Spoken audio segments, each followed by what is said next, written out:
सर्गस्थितनिरोधार्थं काममयो हि यः तं कामं कामकामघ्नं कामाभावाय कामये। यत्कामिनी केलिकलापकुण्ठितः कामोऽप्यकामाभिमदो बभूवः तं मानिनीमानदमोहनं सदा श्रीमोहनं मोहनमानतोऽस्म्यहम्। यस्याङ्घ्रिपङ्कजपरागपरप्रभावात् भूत्वा क्रतिमतां स्रतिमाचरामि तं सद्गुरुं सतत सर्वसुखं सदग्र्यं वन्दे सदा विमल बोधघनं विचित्रम्। नारायणं नमस्कृत्य नरं चैव नरोत्तमं देवीं सरस्वतीं व्यासं ततो जयमुदीरयेत। जय जय श्री राधारमण जय जय नवल किशोर जय गोपी चित चोर प्रभु जय जय माखन चोर। बोले वृंदावन विपिन बिहारी लाल की जय। मर्यादा पुरुषोत्तम राम लला सरकार की जय। पवन पुत्र अनंत बलवंत हनुमंत लाल जी महाराज की जय। श्रीमद्भागवत महापुराण की जय। ओम नमः पार्वती पतये हर हर महादेव। पुनः आप सभी लोगों का हार्दिक स्वागत एवं अभिनंदन है। पूर्व दिवस में हम लोगों ने गोकर्णोपाख्यान की पूर्व पीठिका का स्वाध्याय किया था। अर्थात जब सनक सनंदन सनातन सनत कुमार इन चारों ऋषियों ने भक्ति महारानी के कष्ट को दूर करने के उपाय को उपस्थापित किया या उस उपाय को किया, तब साक्षात श्री हरि प्रकट हुए। नारद जी को इस भागवत महापुराण की अद्भुत महिमा देखने के उपरांत बड़ा आश्चर्य हुआ। उन्होंने प्रश्न किया, के विशुद्ध्यन्ति वदन्त मह्यम, किस किस प्रकार के पापी इस सप्ताह यज्ञ के माध्यम से कलयुग में तर जाते हैं। उन संपूर्ण प्रकार के पापियों की लिस्ट जो है सनकादियों ने बताई थी। अब इस पर विश्वास कैसे किया जाए कि इस श्रीमद् भागवत महापुराण के माध्यम से कलयुग में कलुषित प्राणियों को मोक्ष मिल जाता है, ऐसा हम विश्वास कैसे करें। इसके लिए श्री व्यास जी के माध्यम से सनकादि ऋषि एक पौराणिक इतिहास को सुनाते हैं। अत्र ते कीर्तयिष्याम इतिहासं पुरातनम् यस्य श्रवण मात्रेण पापहानि प्रजायते। कहते हैं, अब हम सनकादि ऋषि नारद जी से कहते हैं, अब हम आपको एक पौराणिक इतिहास या पुराने इतिहास को, जो प्राचीन इतिहास है, उसको आपको सुना रहे हैं, जिसके श्रवण करने मात्र से संपूर्ण प्रकार के पाप नष्ट हो जाते हैं। तुंगभद्रा तटे पूर्वम अभूत्पत्तरमुत्तमम् यत्र वर्णास्वधर्मेण सत्य सत्कर्म तत्पराः। प्राचीन काल में तुंगभद्रा तटे अर्थात तुंगभद्रा नदी के तट पर पूर्वम, पूर्व काल में अभूत पत्तनमुत्तमम, एक अनुपम नगर बसा हुआ था। यत्र वर्णा स्वधर्मेण, जहां पर सभी वर्ण के लोग अपने अपने धर्म का पालन करते थे। और सत्य सत्कर्म तत्पराः, सत्य और सत्कर्मों में तत्पर रहा करते थे। आत्मदेव पुरे तस्मिन् सर्ववेद विशारदः, श्रौतस्मार्तेषु निष्णातो द्वितीय इव भास्करः। कहते हैं उस पुर पर, तुंगभद्रा नदी के तट पर जो पुर था, उस पुर में एक आत्मदेव नाम के पंडित जी रहा करते थे, जो कि कहते हैं सर्व वेद विशारदः, संपूर्ण वेदों के अर्थ में निहित रहने वाला जो तत्वात्मक ज्ञान है, इस प्रकार के ज्ञान से जो है भरपूर थे, पूर्ण ज्ञान संपन्न थे। श्रौतस्मार्तेषु निष्णातो, अर्थात श्रौत कर्म और स्मार्त कर्म दोनों में परम प्रवीण थे। और अद्वितीय इव भास्कर, तेज तो उनमें दिव्य शरीर की कांति ऐसा लगता था माने सूर्य प्रस्फुटित हो रहे हो, इतने तेजस्वी थे। भिक्षुको वित्तवान लोके तत्प्रिया धुंधली स्मृता, स्ववाक्य स्थापिका नित्यम सुंदरी सुकुलोद्भवा। वह पंडित जी वित्तवान लोके, अर्थात लोक में वित्तवान होने के बावजूद भी भिक्षुक की भांति भिक्षावृत्ति से भिक्षाटन करके अपने जीविका का निर्वाह कर रहे थे।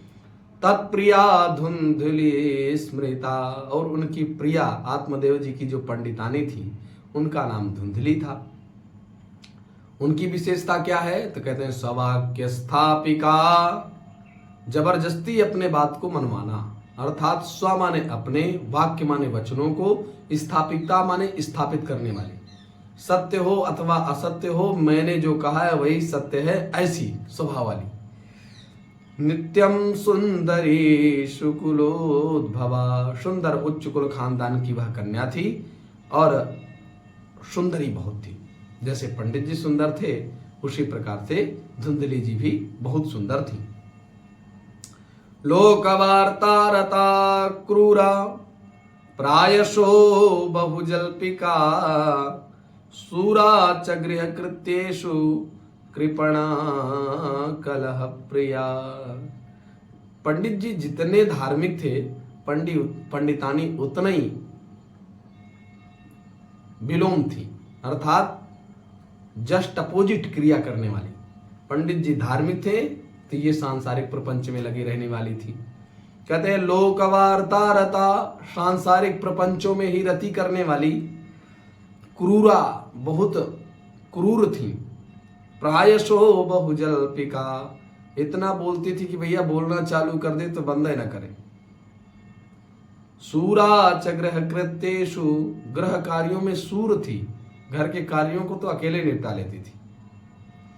कृपणा कलह प्रिया, बड़ी कृपण थी, कंजूस थी, और कलह प्रिया, कलह उसको बड़ा प्रिय था। एवं निवसितो प्रेम्णा दंपत्यो रममाणयोः, अर्थाः कामास्तयोरासन् न सुखाय ग्रहादिकम। पंडित जी महाराज इस प्रकार की धुंधली जी के साथ, पंडितानी के साथ अपने दाम्पत्य जीवन को निर्वाह कर रहे थे। उनके घर में संपूर्ण संपन्नता थी। अर्थाः, धन पर्याप्त रूप में था। कामाः, भोग सामग्री भी पर्याप्त थी। आसन थी, परंतु न सुखाय गृहादिकम, गृहादिकों से उनको सुख नहीं हो रहा था। क्यों? पश्चात धर्मा समारब्धास ताभ्याम संतान हेतवे गोभू हिरण्यवासांसि दीनेभ्यो यक्षतः सदा। पंडित जी महाराज की अवस्था जो है ढलने वाली थी, धीरे धीरे ढल रही थी, और सब कुछ संपन्नता होने के बावजूद उनको एक ही कष्ट था, संतान का। संतान उनके घर में नहीं थी। बेचारे संतान की प्राप्ति के लिए नाना प्रकार के अनुष्ठान करवाने लगे, गाय दान करने लगे, गोदान करते थे, भूदान करते थे, पृथ्वी का दान करते थे, हिरण्यवासांसी धन दान करते थे, और वासांसी वस्त्र इत्यादि का दान करते थे। दीनेभ्यो यक्षतः सदा, नित्य निरंतर दान करते थे। धनार्धम धर्म मार्गेण ताभ्याम नीतम तथापि च न पुत्रो न पिवा पुत्री ततश्चिंता तुरो भृशम। जो धन उनकी आय थी उसका आधा भाग धर्म मार्ग से वह खर्च करते थे, लेकिन उनके घर में न कोई पुत्री थी न कोई पुत्र था, जिसके चलते बेचारे चिंतातुर हो गए। एकदा सा द्विजो दुःखात् गृहं त्यक्त्वा वनंगतः मध्याह्ने तृषितो जातस्तडागम समुपेजिवान। एक बार की बात है, वह द्विज ब्राह्मण आत्मदेव जी महाराज इतने ग्लानि से भर गए, उन्होंने घर छोड़ करके वन की ओर प्रस्थान कर दिया। मार्ग में जाते जाते मध्याह्न काल चल रहा था, उस समय उनको प्यास लगी तो तालाब में जाकर के उन्होंने जल पान किया। मुहूर्तादपि तत्रैव सन्यासी कश्चिदागतः। जहां जल पी करके पंडित जी महाराज व्यवस्थित बैठे, तब तक मुहूर्त मात्र में ही, पलक झपकते ही एक सन्यासी जी महाराज आ गए। दृष्ट्वा पीत जलम तम तु विप्रो यातस्तदंतिकं नत्वा च पादयोस्तस्य निःश्वसन संस्थितः पुरः। अब ब्राह्मण जी महाराज पंडित जी ने जल पी लिया। अब जब जान गए कि ये सन्यासी महाराज आ चुके हैं, तो धीरे धीरे उनके पास गए। नत्वा च पादयोस्तस्य, उनके चरणों में प्रणाम किया। निःश्वसन संस्थितः पुरः, और लंबी लंबी सांस लेते हुए बेचारे वहीं पर बैठ गए। यतिरुवाच, तब सन्यासी बोले, कथम रोदसी विप्रत्वं काते चिंता बलीयसी वदत्वं सत्वरं मह्यं स्वस्य दुःखस्य कारणम्। उन सन्यासी जी महाराज ने पूछा, कथम रोदसी, अरे विप्र ब्राह्मण, तुम क्यों रोते हो, क्यों रो रहे हो आखिरकार। काते चिंता बलीयसी, और ऐसी कौन सी बलवती चिंता है जो आपको इस प्रकार से डस रही है, जिसके कारण आप रो रहे हैं। वदत्वं सत्वरं मह्यं स्वस्य दुःखस्य कारणं, आप सद्य अपने दुख का कारण मुझे बताइए। ब्राह्मण उवाच, तब ब्राह्मण बेचारे फूट फूट कर रोने लगे और अपनी आत्मदशा का वर्णन करने लगे। किं ब्रवीमिरिषे दुःखं पूर्वपापेन संचितं मदीयाः पूर्वजास्तोयं कवोष्णमुपभुञ्जते।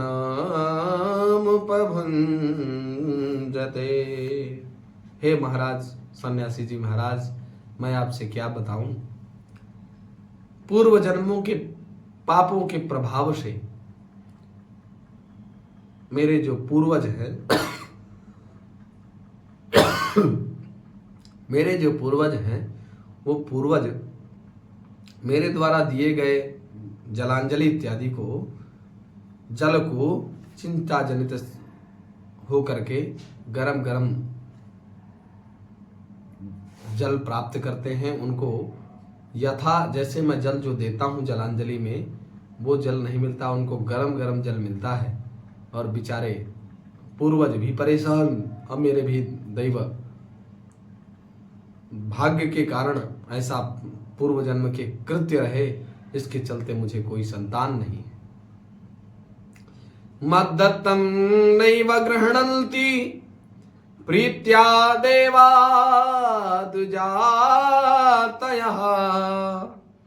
प्रजा दुःखेन शून्योऽहं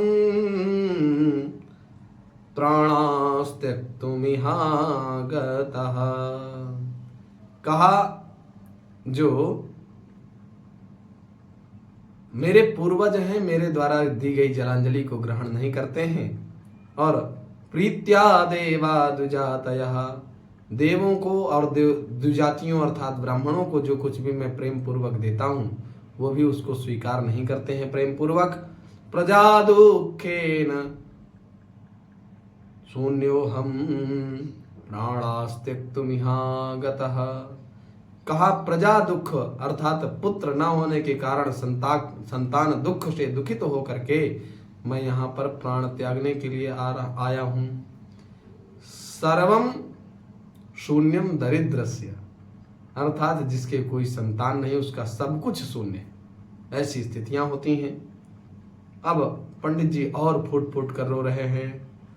धिग्जीवितं प्रजाहीनम धिगृहं च प्रजां विना धिग्धनं च नपत्यस्य धिक्कुलं संततिं विना धिक्कुलं संततिं बिना। कह रहे प्रजाहीन पुत्रों से रहित जीवन को धिक्कार है, और उस घर को भी धिक्कार है जिस घर में कोई संतान नहीं है। धिग्धनम चानपत्यस्य, और उस संतानहीन धन को भी धिक्कार है। धिक्कुलम संततिम बिना, और ऐसे कुल को भी धिक्कार है जहां पर संतान नहीं है। पाल्यते या मया धेनु सावंध्या सर्वथा भवेत् यो मया रोपितो वृक्षः सोऽपि बन्ध्यत्वमाश्रयेत। पंडित जी महाराज कहते हैं ये तो बात साइड में करिए, अभी और भी दुख है। क्या? बोले यो मया पाल्यते धेनुः, जिस धेनु का मैंने पालन किया पोषण किया अपने घर में जिसको रखा हूं, सावंध्या सर्वथा भवेत, वह गौ उसको भी आज तक कोई संतान नहीं है। यो मया रोपितो वृक्षः सोऽपि बन्ध्यत्वमाश्रयेत, जिस वृक्ष को मैंने लगाया उस वृक्ष में आज तक कोई फल नहीं आए। यत् फलम मद्गृहायातं तच्च शीघ्रं विनश्यति निर्भाग्यस्यानपत्यस्य किमतो जीवितेन मे। हे सन्यासी जी महाराज, अब आप ही बताइए इस जीवन से मेरे क्या लाभ जिसमें कोई न संतान हो। संतान के बिना सब कुछ सूना होता है। कह रहे हैं यत् फलम मद्गृहायातं, जो फल मैं अपने घर में लाता हूं महाराज, किमत तच्च शीघ्रं विनश्यति, वो भी शीघ्र सड़ गल जाता है। निर्भाग्यस्यानपत्यस्य किमतो जीवितेन मे, अब मुझ जैसे निर्भागी का इस जीवन में जीवन धारण करके क्या लाभ है, इसलिए प्राण त्यागने के लिए यहाँ आया हूँ। इत्युक्त्वा सरोदोच्चैस् तत्पार्श्वं दुःख पीडितः तदा तस्य यतेश्चित्ते करुणाभूद्गरीयसी।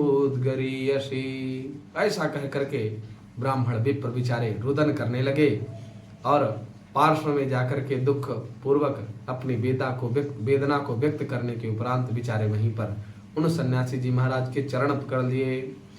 तदा तस्य यतेश्चित्ते, तब उन यति जी महाराज के हृदय में घोर करुणा हुई। तद्भालाक्षरमालां च वाचयामास योगवान् सर्वं ज्ञात्वा यतिः पश्चात् विप्रमुचे सविस्तरम्। तब उनके भालाक्षर माने भाल में लिखे अक्षरों को पढ़ने के बाद यति जी ने वाचन किया। वाचयामास, वाचन किया था। क्या किया? सर्वं ज्ञात्वा यतिः पश्चात् विप्रमुचे सविस्तरम। भालाक्षर, भाल में लिखे अक्षरों को देखने के उपरांत विस्तार पूर्वक यति जी महाराज ने, सन्यासी जी महाराज ने बताया। यतिरुवाच, यति जी महाराज कहते हैं, मुंचा ज्ञानम प्रजारूपम बलिष्ठा कर्मणो गति विवेकम तु समासाद्य त्यज संसार वासनाम। विवेकम तु समासाद्य त्यज संसार वासनाम। त्यज संसार वासनाम। मुंच करे छोड़ दो, अज्ञानम प्रजारूपम, जो बेटा बेटी रूप अज्ञान है उस अज्ञान को भैया छोड़ दो। सन्यासी जी महाराज ब्राह्मण जी से कह रहे हैं, बलिष्ठा कर्मणो गति, कर्मों की गति न्यारी होती है। कर्मों की गति न्यारी विधि ना टारी ना टरे। इसलिए ये अज्ञान को, जो पुत्र पौत्र का अज्ञान है, इसका परित्याग कर दो। विवेकम तु समासाद्य त्यज संसार वासनाम। अपने विवेक को जागृत करिए और संसार की वासना को छोड़ दो। वासना अर्थात इस संसार में वास मत करो, छोड़ दो इस संसार को। शृणु विप्र मया तेद्य प्रारब्धम तु विलोकितम। सप्त जन्मावधि तव पुत्रो नैव च नैव च। पुत्रो नैव च नैव च। अर्थात हे विप्र, मैंने आपके ललाट पट्ट पर लिखी अक्षर पंक्ति को देख लिया है और सप्त जन्मावधि, तुम इस जन्म की चर्चा करते हो, 7 जन्म तक आपको कोई संतान उत्पन्न होने वाली नहीं है। संतते सगरो दुख मवापांग पुरा तथा। रे मुंचाद्य कुटुंबासाम संन्यासे सर्वथा सुखम। राजा सगर का नाम सुना है, उनके 60,000 पुत्र थे। 60,000 पुत्र कपिल मुनि के दृष्टिपात करने मात्र से जलकर भस्म हो गए थे। राजा सगर ने किस प्रकार से दुख प्राप्त किया। पुत्र होने के बाद तुम सुखी ही हो जाओगी, इस बात की क्या गारंटी है। इसलिए संन्यासे सर्वथा सुखम, संन्यास में ही सुख है और ये बालक बच्चों के चक्कर में मत पड़ो। ब्राह्मण उवाच, ब्राह्मण बोले, विवेकेन भवेत् किं मे पुत्रं देहि बलादपि। नो चेत् त्यजाम्यहं प्राणास्त्वदग्रे शोकमूर्छितः। अरे क्या विवेक लगाए हुए हो महाराज सन्यासी जी महाराज। पुत्रम देहि बलादपि, अब तो मैं आपसे कहता हूं आप मुझे पुत्र दीजिए। नोचेत त्यजाम्यहं प्राणान, इस अगर नहीं देते हो, नोचेत तो मैं क्या करूंगा। बोले प्राणास त्वदग्रे शोक मूर्छिता, शोक की ज्वाला से ज्वलित होते हुए मूर्छित होकर के अपने प्राणों का परित्याग कर दूंगा। इसलिए आप मुझे पुत्र दीजिए। पुत्रादि सुखहीनोऽयं संन्यासः शुष्क एव हि। गृहस्थः सरसो लोके पुत्र पौत्र समन्वितः। पुत्रादि सुख से हीन संन्यास भी सुख शुष्क है। एक बात तो ये भी सही कह रहे हैं। देखिए, सांसारिक भोग जितने भी हैं, जैसे मान लीजिए आपने बहुत छोटी कक्षा में आप लोगों ने श्रवण किया होगा, एक लोमड़ी थी, वो अंगूर खाने का प्रयत्न कर रही थी, कूद रही थी, लेकिन अंगूर पा नहीं पाती और अंत में कहती है अंगूर खट्टे हैं। कहने का अभिप्राय यह है कि वस्तु के अभाव को वैराग्य नहीं कहते, सन्यास धारण कर लेना, वस्तु के अभाव में सन्यास नहीं होता। जितने भी भोग हैं, इन भोगों में उपरति होने के बाद जो विरक्ति होती है वही वास्तविक सन्यास है। नहीं तो आसाराम, राम रहीम जैसे सन्यासी पलते रहते हैं। इसलिए संपूर्ण भोगों से जब विरक्ति हो जाए, इहम उत्तरार्थ फल भोग विराग शमदमादि सटक संपत्ति युक्त सैव मुमुक्षु इति ग्रंथकारैः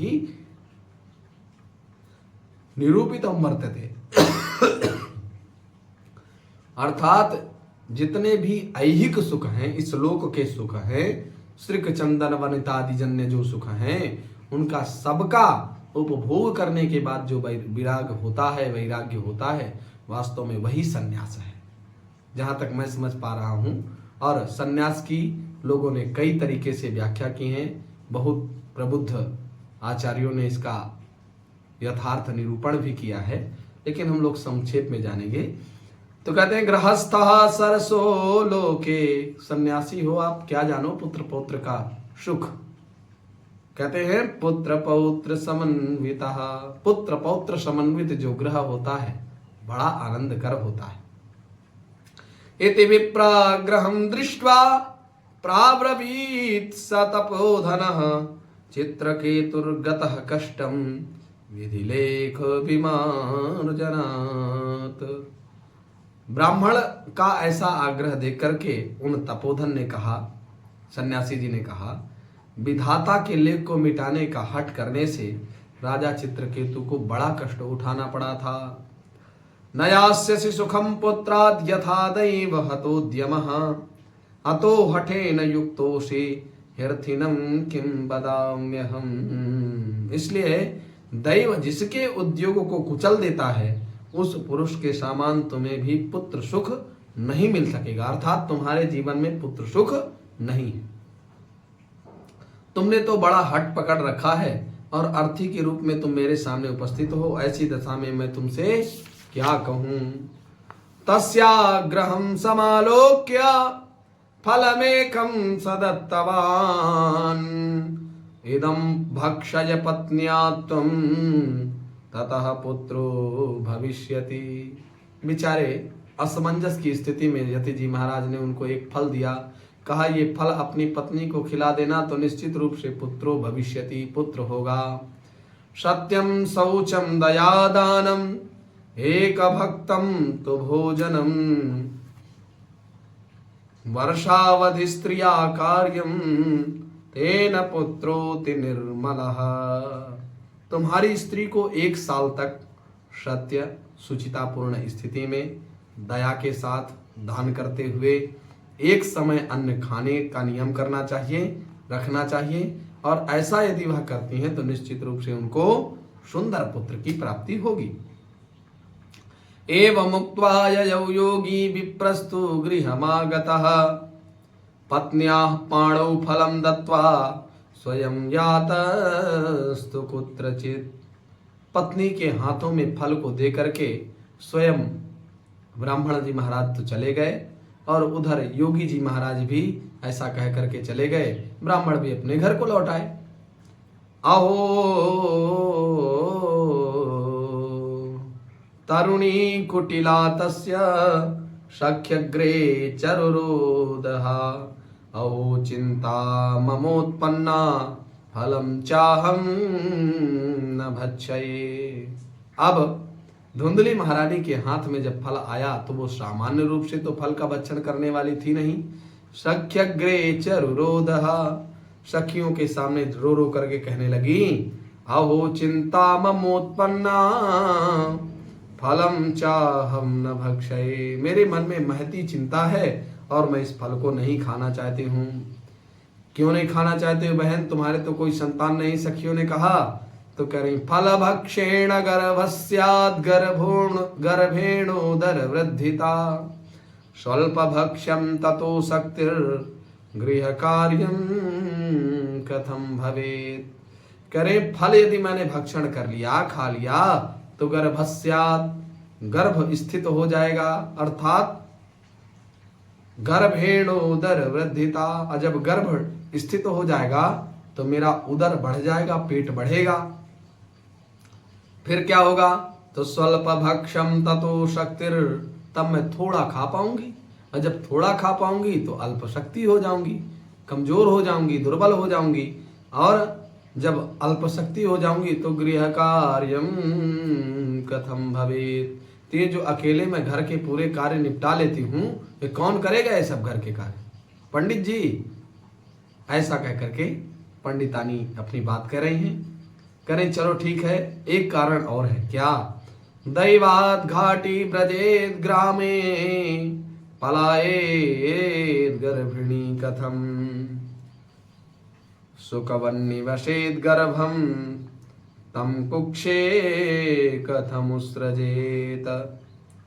दैवस, यदि गांव में कहीं दैवात घाटी ब्रजेत ग्रामे, यदि दैव भाग्यवशात कहीं डकैत हमारे गांव में आ गए तो अन्य लोग तो सब भाग के चले जाएंगे।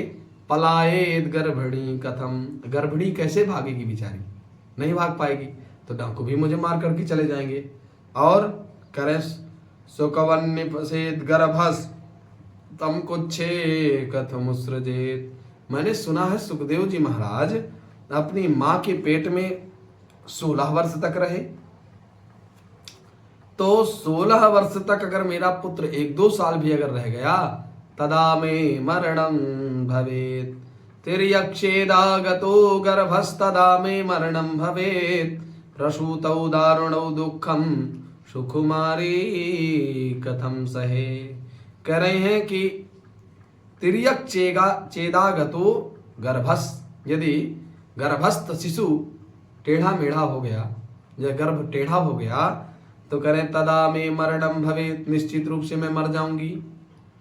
प्रसूतौ दारुणं दुःखम कुमारी सुकुमारी कथम सहे। मैं सुकुमारी हूं और प्रसूति जन्य जो कष्ट है उस कष्ट को मैं कैसे सहन कर पाऊंगी। तो सखी ने कहा भैया अपने ननंद को बुला लेना, जो है ननंद को बुलाने के बाद उनसे बढ़िया खूब काम लेना और जो बन पड़े सो बढ़िया आराम से उनको धन दौलत देना चकाचक। तब धुंधली कहती है मंदायां मयि सर्वस्वं ननांदा संहरेस्तदा सत्य शौचादि नियमो दुराराध्य सदृश्यते दुराराध्य सदृश्यते। करें मंदायां मयि सर्वस्य, जब मैं मंद पड़ जाऊंगी तो ननंदा संहरेस्तदा, मेरी नंद चुट्टिन है, नंबर 1 की चुट्टिन, और सब कुछ चुरा करके ले जाएगी। जब तक गर्भस्थ शिशु जन्म लेगा तब तक ननंद तो मेरा घर ही साफ कर जाएगी, पूरा माल मटेरियल सब अपने घर ले जाएगी। सत्य शौचादि नियमो दुराराध्य सदृश्यते, और मुझसे तो सत्य शौचादि नियमों का पालन होना भी कठिन जान पड़ता है। लालने पालने दुखम प्रसूतायाश्च वर्तते बंध्या वा विधवा नारी सुखिनी चेति में मति। कहते हैं लालन पालन में, पालन पोषण करने में कहते हैं लालने पालने दुखम प्रसूतायाश्च वर्तते। जो प्रसूता स्त्री होती है जिसने नवजात शिशु को जन्म दिया, ऐसी स्त्री को लालन पालन में बहुत कष्ट सहने पड़ते हैं। तो कहते हैं मेरे हिसाब से अगर मेरी बात मानो सखी तो बंध्या, जिसको कोई संतान न हो, अब विधवा नारी, जो विधवा हो, पति जिसका मर चुका हो, ऐसी पत्नी सुखिनी चेति में मति, वही सुखी है। पंडित जी बेचारे पुत्र प्राप्ति की चेष्टा में लगे हुए हैं, इधर ये सुकुमारी है, प्रसूता जन्य कष्ट को सहन नहीं कर सकती है। ये इस प्रकार की मति है इनकी। एवं कुतर्क योगेन तत्फलम नैव भक्षितम पत्न्या पृष्टम फलम भुक्तम चेति तयेरितम। इस प्रकार से नाना प्रकार के कुतर्क करती हुई अंत में उसने फल को नहीं खाया। तो पत्नी से जब पंडित जी महाराज ने पूछा कि हे देवी तुमने फल खा लिया, तो करें भुक्तम चेति तैरितम तया ईरितम यतो ही मया फलम भुक्तम। उसने कहा कि मैंने तो फल खा लिया है। एकदा भगिनी तस्यात् तद्गृहं स्वेच्छया गता तदग्रे कथितं सर्वं चिंतेयं वहिति मे। एक बार उस धुंधली की बहन आ गई। उसने अपनी संपूर्ण फल की कथा अपनी बहन को सुना दी। दुर्बला तेन दुखेन ह्यनुजे करवाणि किं साब्रवीन् मम गर्भोस्ते तम दास्यामि प्रसूतितः। दुख के कारण बहन मैं दुबली होती चली जा रही हूं, इस दुख को मेरा जो है कम करो, मैं इसके लिए क्या करूं। तो वह बोली, उनकी बहन बोली, मम गर्भोस्ति, मुझे गर्भ है, मैं गर्भिणी हूं, और जब प्रसूतितः, जब इस बालक का जन्म होगा तो मैं चुपके से आपको चुपके से दे जाऊंगी। अच्छा, तावत् कालं सगर्भेव गुप्ता तिष्ठ गृहे सुखम वित्वं त्वं मत्पतेर्यक्ष शते दास्यति बालकम। कह रही है उनकी बहन, धुंधली जी की बहन, जब वो विधाता प्रतिकूल होता है तो परिस्थितियां प्रतिकूल ही होती चली जाती। पहले उनको पुत्र नहीं है, घर छोड़ करके जंगल गए, सन्यासी ने भी मना किया, मुंचा ज्ञानम प्रजारूपम वरिष्ठा कर्मणो गति विवेकम तु समासाध्य तेज संसार वासनाम। लेकिन ब्राह्मण को बात समझ में नहीं आई, उन्होंने फल दिया। अब ये फल भी आ गया, अभी पंडितानी नहीं खा रही, पंडितानी कदाचित खा भी ले तो ये खाने नहीं दे रही, तो विधाता प्रतिकूल है। अब वित्तम तावत् कालम सगर्भेव, तुम सगर्भा हो, गर्भ सहिता हो, अर्थात तुम्हारे उदर में गर्भ है, पुत्र है, ऐसा मान करके गुप्त रूप से तुम घर में ही रहो। और वित्तम तुम मत पतेर्यक्ष, तुम कुछ धन द्रव्य दे देना तो मैं अपने पति को संतुष्ट कर लूंगी। और तम ते दास्यन्ति बालकम, और तुम्हें वो अपना पुत्र दे देंगे, तुम्हें कष्ट भी नहीं होगा, पुत्र का पुत्र मिल जाएगा। अच्छा, इतना लाभ। षाण्मासिको मृतो बाल इति लोको वदिष्यति तम बालम पोषयिष्यामि नित्यमागत्य ते गृहे। हम ऐसी युक्ति करेंगे कि जिससे सब लोग यही कहें कि इसका बालक 6 महीने में होकर के मर गया और मैं नित्य प्रति तेरे घर आकर के उस बालक का लालन पोषण करती रहूंगी।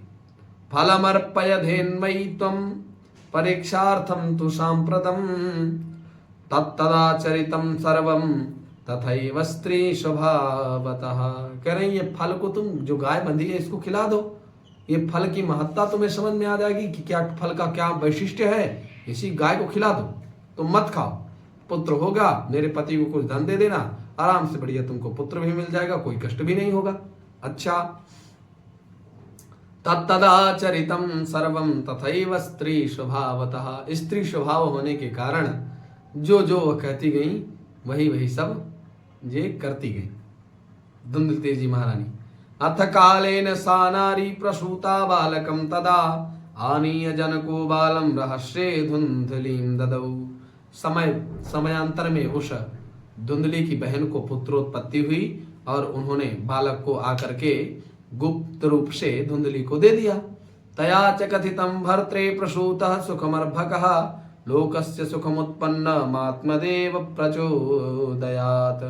और उसने आत्मदेव को सूचना दे दी कि मेरे सुख पूर्वक बालक हो गया है, आप परेशान न होइए, अब हमारी जो दुख थे, जो कष्ट थे, वो सब दूर हो गए। यह सुनकर के लोगों को बड़ा आनंद हुआ। ददौ दानं दुजातिभ्यो जात कर्म विधाय च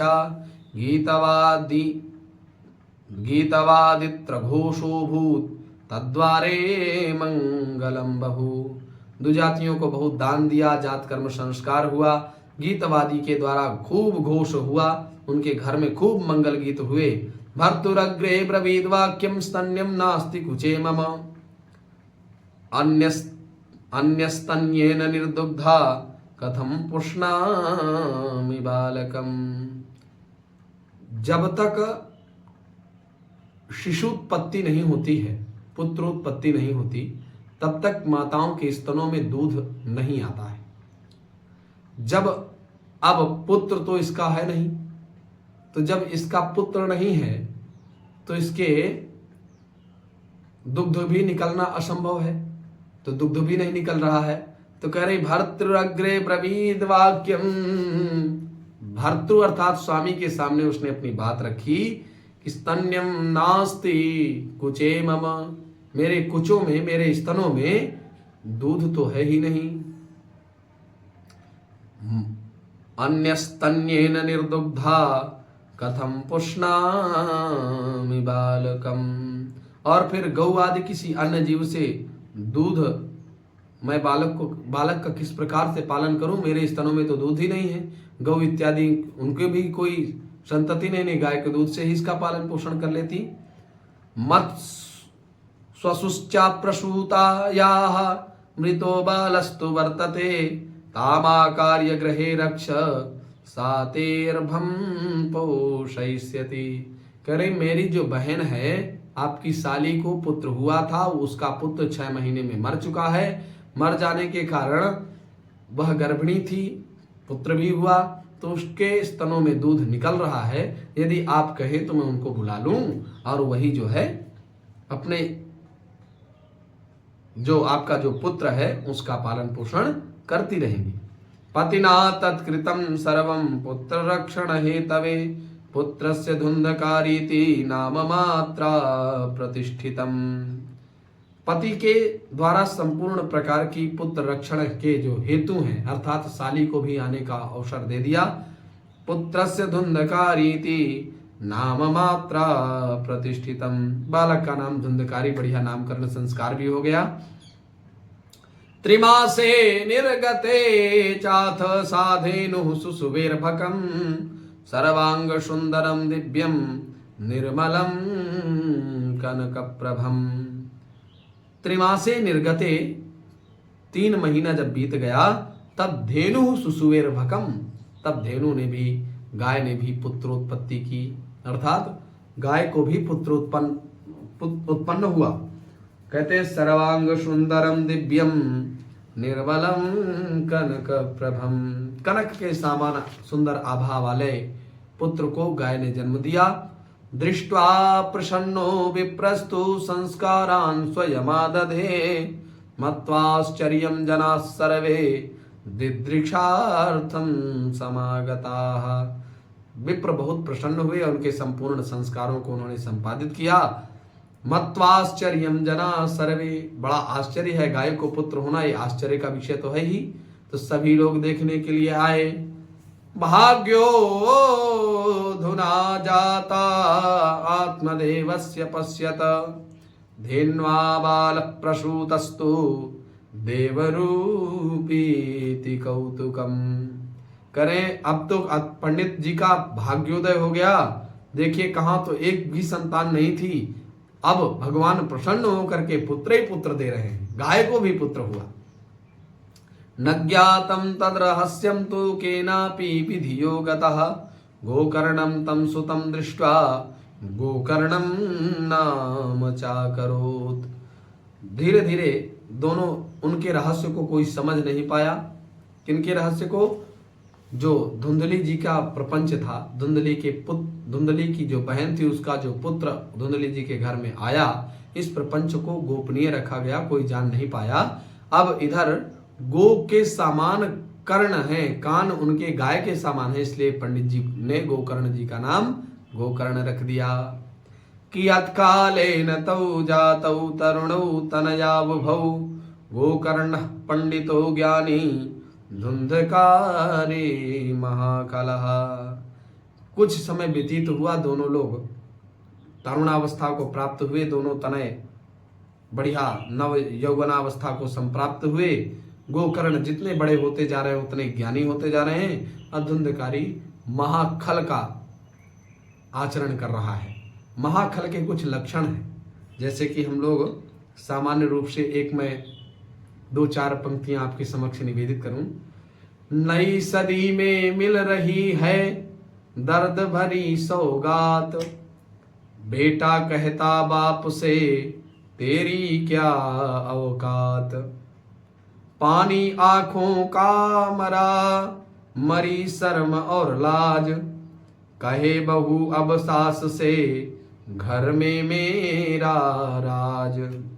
भाई भी करता नहीं भाई पर विश्वास, बहन पर आ गई बहन पराई हो गई, साली खासम खास। मंदिर में करे पूजा घर में करें क्लेश, बापू तो बोझ लगे पत्थर लगे गणेश। बच्चे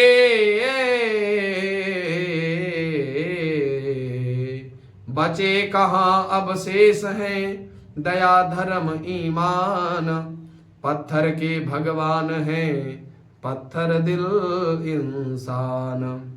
पत्थर के भगवान को लगते 56 भोग, मर जाते हैं फुटपाथ पर भूखे प्यासे लोग। फैला है पाखंड का अंधकार सब ओर, पापी करते जागरण मचा मचा कर शोर। पहन मुखौटा धर्म का करते दिन भर पाप, भंडारे करते फिरे और घर में भूखा बाप, घर में भूखा बाप। तो इस प्रकार से महाखल के लक्षण होते हैं।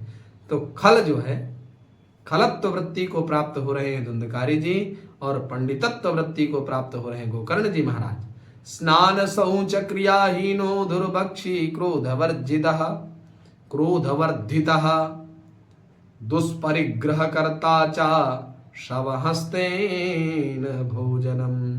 अब यहां से महाखल के लक्षणों का निरूपण कर रहे हैं। करें स्नान शौच क्रियाहीनो, न कोई स्नान से मतलब ना शौच से मतलब, शौच इतनी पवित्रता से कोई मतलब नहीं, जहां जो मिल गया सब खा पी ले रहा है। क्रियाहीनो अर्थात पूजा पाठ से भी कोई मतलब नहीं है। दुर्भक्षी क्रोधवर्धिता, दुर्भक्षी भी है और क्रोधवर्धिता, उसका क्रोध भी बढ़ा हुआ है।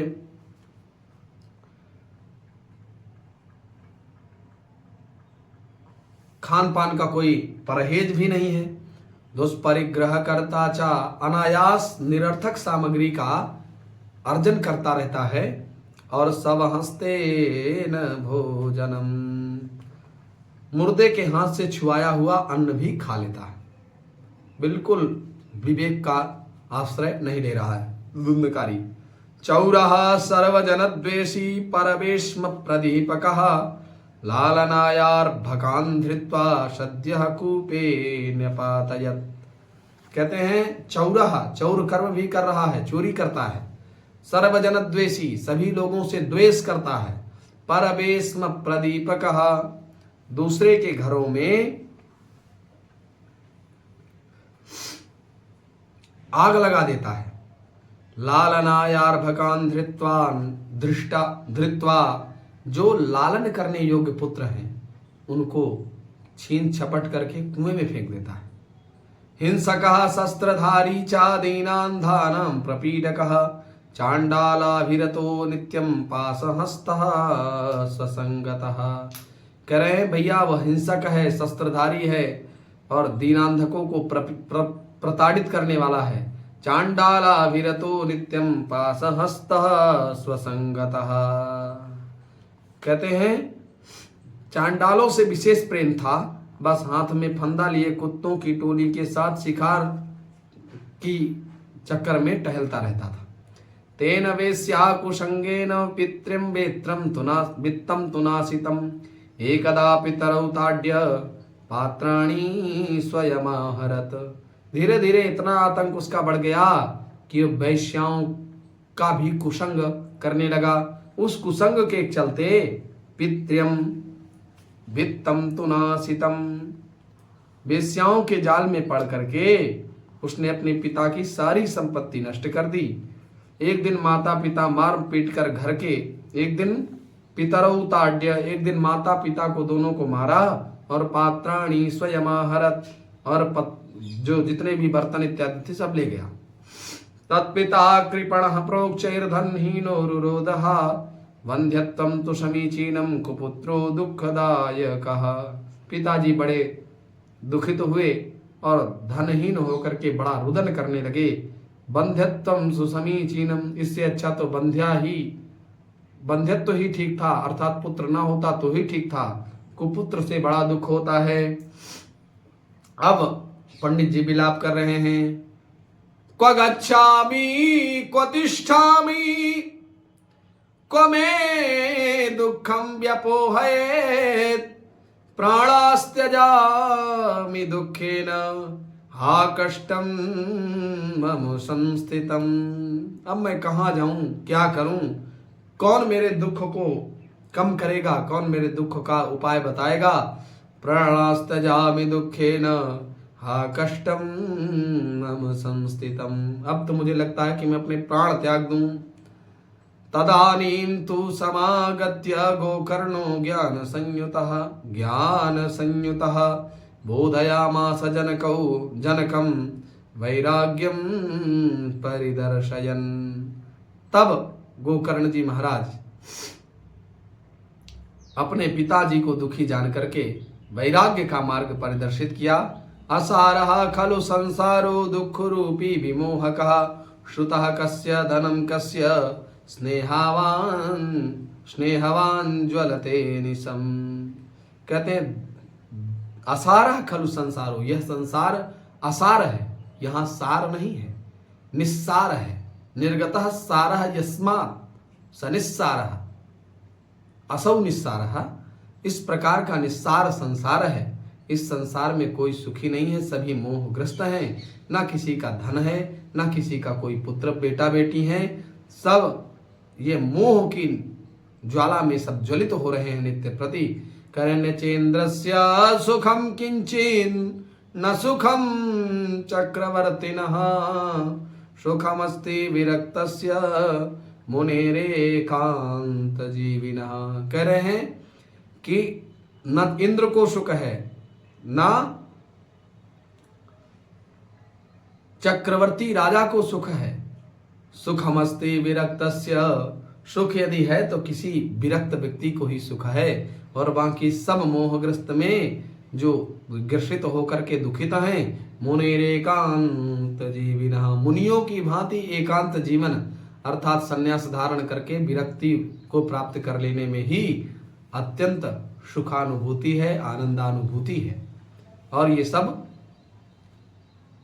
न चेन्द्रस्य सुखम किंचिन्न सुखम चक्रवर्तिनः, सुखमस्ति विरक्तस्य मुनिरेकांत जीविनः। अब मुंचाज्ञानं प्रजारूपं मोहतो नरके गतिः, निपतिष्यति देहोऽयं सर्वं त्यक्त्वा वनं व्रज। यह मेरा पुत्र है, इस प्रकार का ज्ञान छोड़ दीजिए, मोह से नरक की प्राप्ति होती है। मन शरीर, यह शरीर जो है यह नष्ट होगा ही, इसलिए सब कुछ छोड़ करके पिताजी आप वन में जाइए और एकांत जीवन को व्यतीत करके अपने मोक्ष मार्ग को प्रशस्त करिए। तदवाक्यम तु समाकर्ण्य गंतु काम प्रताप पिता ब्रवीत, किम कर्तव्यम वने तात तत्त्वं वद सविस्तरम। ऐसे वाक्यों को सुन करके वन में जाने की इच्छा वाले पिताजी ने कहा, मुझे क्या करना चाहिए वन में। तत्त्वं वद सविस्तरम, हे तात, हे बेटे, मुझे वो मार्ग प्रदर्शित करो। अंधकूपे स्नेह पासे बद्ध पंगुरहम सहठः, कर्मणा पतितो नूनम मामुद्धर दयानिधे। मैं बड़ा मूर्ख हूं, अब तक कर्म बस स्नेह पास में बंधा हुआ अपंग की भांति इस घर में अंधेरे कुएं में पड़ा रहा हूं। तुम बड़े दयालु लग रहे हो, ज्ञानी लग रहे हो। हे बेटा, मुझे मेरा मार्ग प्रशस्त करो, कैसे मेरा कल्याण होगा उस मार्ग को प्रशस्त करो। तब गोकर्ण जी उपाख्यान करते हैं। देहेस्तिमान् सरुधिरेऽभिमतिं त्यजत्वं जाया सुतादिषु सदा ममतां विमुञ्च पश्यानिशं जगदिदं क्षणभङ्गनिष्ठं वैराग्यरागरसिको भवभक्तिनिष्ठः धर्मं भजस्व सततं त्यज लोकधर्मान् सेवस्व साधु पुरुषान् जहि काम तृष्णाम् अन्यस्य दोष गुण चिंतनमासु मुक्त्वा सेवा कथारसमहो नितराम पिबत्वम्। अब गोकर्ण जी महाराज कहते हैं जीव को बंधन में बांधने के लिए दो रस्सियां हैं, एक देह में अहमता और संबंधों में ममता। अहमता और ममता की रज्जु में यह जीव बंधा हुआ होता है, इसलिए देहे स्थिमांस रुधिरे, इस मांस मज्जा हड्डी रक्त एवं नाना प्रकार के तत्वों से पंच तत्वों से निर्मित इस काया में स्नेह मत रखो पिताजी। और अभिमतिम त्यजत्वम, शारीरिक मोह को छोड़ दो, दैहिक रिश्तों को छोड़ दो, देह के भान को छोड़ दो, देह से मतलब मत रखो। जाया श्रुतादिषु सदा ममतां विमुञ्च, जाया सुतादिशु पत्नी और बेटों से मन को हटा करके सदा सर्वदा के लिए आप मुक्त हो जाएंगे। विमुंच, छोड़ दीजिए सब संसार के जितने रिश्ते बंधन हैं। और पास्यानिशम जगदिदम क्षणभंग निष्ठम, यह संसार क्षणभंगुर असत्य है ऐसा मान करके वैराग्य राग रसिको भव भक्ति निष्ठा, भक्तिनिष्ठो भूत्वा वैराग्ये एव रागः, वैराग्य रागे एव रसः, तादृशो रसिको भूत्वा भवान धर्मनिष्ठो भव। हे पिताजी महाराज, आप वैराग्य में ही आनंद है ऐसा मान करके वैराग्य राग रसिक हो करके भक्तिनिष्ठ हो करके इस संसार के प्रपंचों को छोड़ दो। धर्मं भजस्व सततम त्यज लोक धर्मान, लोक धर्मों का परित्याग करिए, धर्म का सतत निरंतर पालन करिए। सेवस्व साधु पुरुषान् जहि काम तृष्णाम, और साधु पुरुषों की सेवा करिए, उनके द्वारा किए गए आचरण के अनुकूल आचरण करिए। काम तृष्णाम जहि, काम और तृष्णा का परित्याग कर दीजिए। अन्यस्य दोष गुण चिंतनमासु मुक्त्वा, अन्यों में जो दोष हैं जो गुण हैं उनका चिंतन करना छोड़ दीजिए। सेवा कथा रसम हो नितराम पिबत्वम, और भगवान की नित्य सेवा करिए, उनके मंगलमय गुणों का श्रवण करिए, बाकी इस संसार में कुछ नहीं है। एवं सुतोक्ति वसतोपि गृहं विहाय यातो वनम स्थिरमतिर्गत 60 वर्षः। जब आत्मदेव जी महाराज 62 साल के थे तब उन्होंने सुत के द्वारा उक्ति पर विश्वास करके घर का परित्याग करके वन की ओर चले गए। युक्तो हरेरनुदिनं परिचर्ययासो श्री कृष्णमापनियतम दशमस्य पाठात्, और नित्य प्रति श्रीमद् भागवत महापुराण के 10वें स्कंद का पारायण करके अंत में भगवान श्री कृष्ण के सानिध्य को प्राप्त कर गए। इस प्रकार से पद्म पुराण में निरूपित उत्तराखंड श्रीमद् भागवत महापुराण के महात्म प्रकरण से संबंधित विप्रमोक्ष नामक 4th अध्याय संपन्न होता है। प्रभु परमात्मा हम लोगों को भी परम पदवी एवं मोक्ष प्राप्ति कराएं, ऐसी मंगल कामना के साथ पुनः आप सभी समागंतुकों का, श्रोताओं का, शुद्धिजनों का हार्दिक स्वागत।